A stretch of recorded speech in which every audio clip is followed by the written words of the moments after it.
Students, आज की इस क्लास में हम बात करते हैं Newton second law of motion की, क्योंकि आज का हमारा टॉपिक क्या है, Newton second law of motion. और हमारा जो चैप्टर चल रहा है वो चल रहा है लॉज ऑफ मोशन, यानी कि यूनिट 3 चल रही है 11th क्लास की।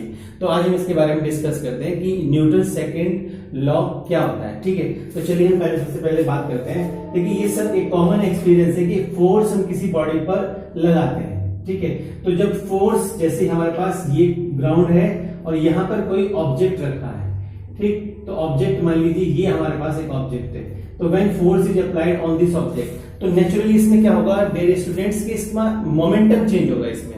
ठीक है, बॉडी में जो जब फोर्स लगाते हैं तो बॉडी का मोमेंटम चेंज होता है, यानी कि हम ये कह सकते हैं इनिशियल मोमेंटम होता है और फाइनल मोमेंटम होता है। ठीक, तो यहाँ पर हम क्या कर रहे हैं कि फोर्स जो अप्लाई किया जा रहा है किसी बॉडी के ऊपर, ठीक है, एक्सर्ट किया जा रहा है, that is directly proportional to change in momentum.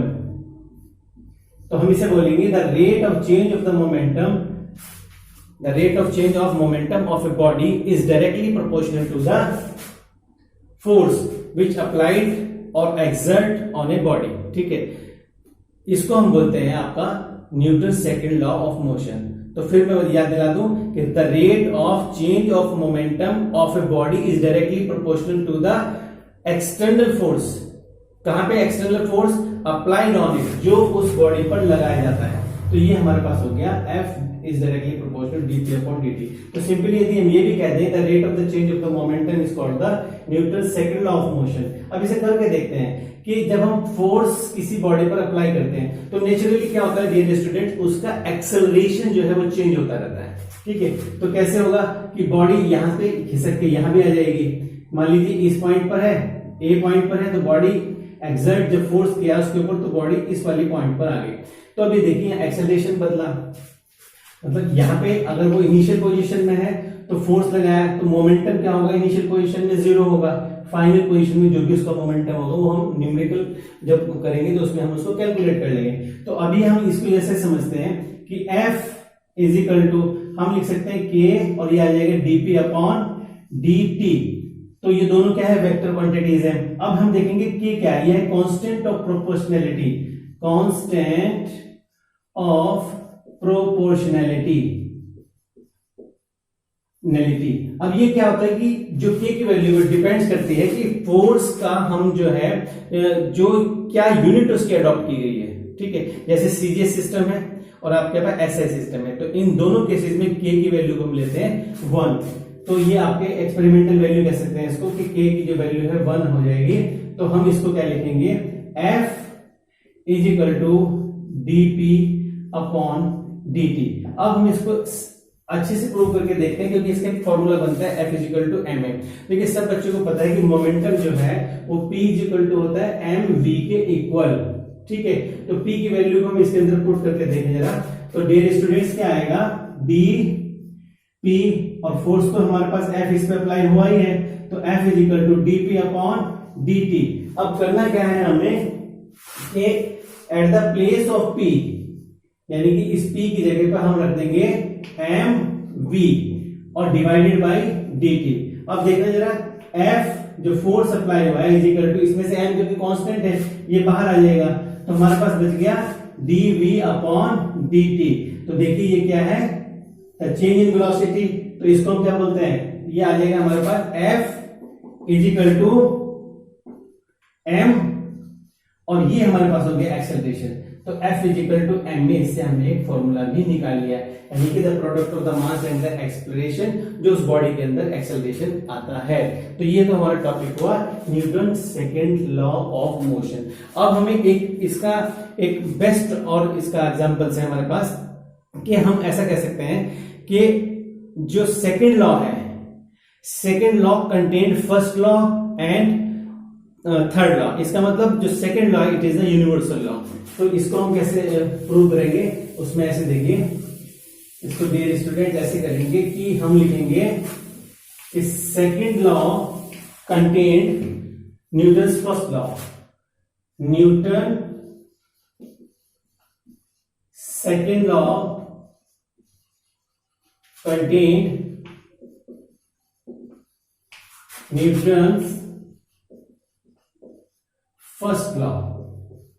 तो डियर स्टूडेंट, अभी हमने क्या किया है, जस्ट इस आर्टिकल से, इससे पहले हमने एक आर्टिकल निकाला F is equal to M A. तो देखो जरा, F is equal to M ए।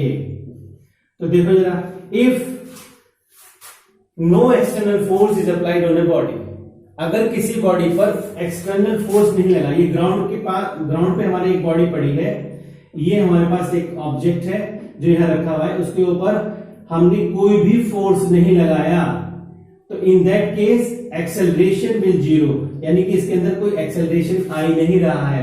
इसका मतलब यह है कि फोर्स जब नहीं लगाया गया, अगर हम बॉडी पे फोर्स नहीं लगाते हैं, जैसे मेरे पास ये केस है, अब मैंने इसके ऊपर फोर्स नहीं लगाया, तो अगर ये टेबल पे है तो टेबल पे ये पड़ी रहेगी। इसका मतलब ये हुआ कि इसके अंदर कोई एक्सेलरेशन नहीं होगा।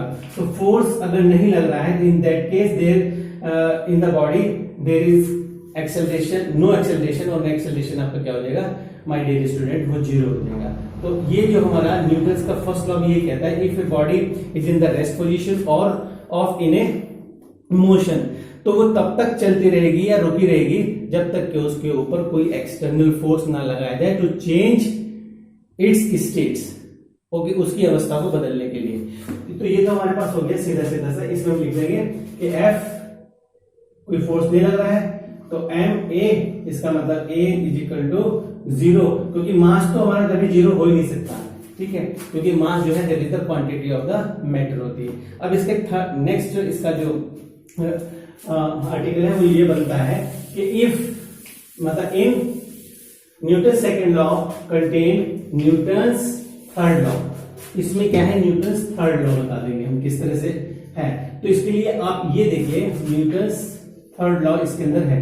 तो आप ये देखिए कि जो हमने कहा न्यूटन्स जो सेकंड लॉ है ये यूनिवर्सल लॉ है, क्यों, इसके अंदर it contains it Newton's first law and Newton's third law. तो फर्स्ट लॉ हमने प्रूव कर दिया, अब हमें थर्ड लॉ को प्रूव करना है। तो देखिए, सपोज एक सिस्टम है, उस सिस्टम में एक ऑब्जेक्ट है और उस ऑब्जेक्ट के ऊपर एक और ऑब्जेक्ट रखा हुआ है। जैसे मान लीजिए हम ऐसे इसको कह सकते हैं इस तरह से कि ये हमारे पास एक टेबल मैंने रफली यहां बना दिया, इस तरह से आप इसको टेबल मान के चलें। यहां पर एक इसके ऊपर एक हैवी कोई बॉक्स रख दिया हमने, यहां पर ये हमने ए लिया, इसको हमने यहां पर बी माना, इसको हमने यहां पे बी माना। तो नेचुरली क्या है कि ए बॉडी बी बॉडी पर फोर्स लगाएगी, तो इन द सेम वे कि B body will exert the force on A body.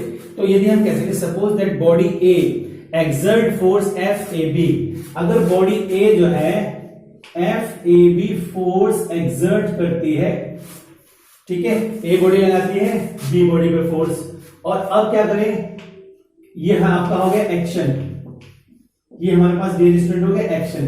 तो यदि हम इसको एफ ए कर दें तो ये हो गया हमारे पास रिएक्शन, ये हमारे पास हो गया रिएक्शन। यदि हम ये कहते हैं कि बॉडी ए और बॉडी बी का जो मोमेंटम है, तो वो मोमेंटम dp1 और dp1 बॉडी ए का है dp1 एंड dt, और बॉडी बी का जो मोमेंटम है वो है dp2 अपॉन dt।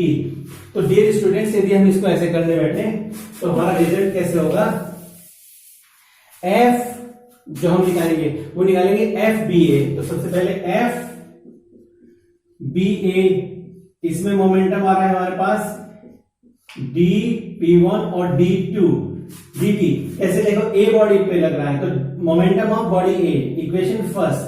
अब आएगा FAB, अब इसमें आ जाएगा क्योंकि बॉडी बी का जो मोमेंटम है वो है p2 एंड dt, तो ये इक्वेशन सेकंड होगी। तो on combining this two equation, इन दोनों इक्वेशन को डियर स्टूडेंट्स आप क्या करें, कंबाइन कर लें। तो जब कंबाइन करेंगे तो रिजल्ट कैसे होने वाला है, देखिए बहुत ही सिंपल टॉपिक है और बहुत ही इंपॉर्टेंट टॉपिक है। देखिए अब हम करें, दोनों को ऐड कर लें, BA एंड प्लस FAB, और हम कर दें इसको dp1 dt dp2 dt, यहां वेक्टर इस पे लगा के रखें इसमें। तो FBA प्लस FAB, और इसमें से d अपॉन dt को हम कॉमन लें तो रिजल्ट बनेगा P1 plus P2, vector value को हम इसमें डालेंगे। अब यदि ऐसा करते हैं कि if there is no force exert on A body, यदि बॉडी पर कोई फोर्स लग ही नहीं रहा है तो उस केस में क्या होगा कि F B A is equal to F A B is equal to 0 हो जाएगा।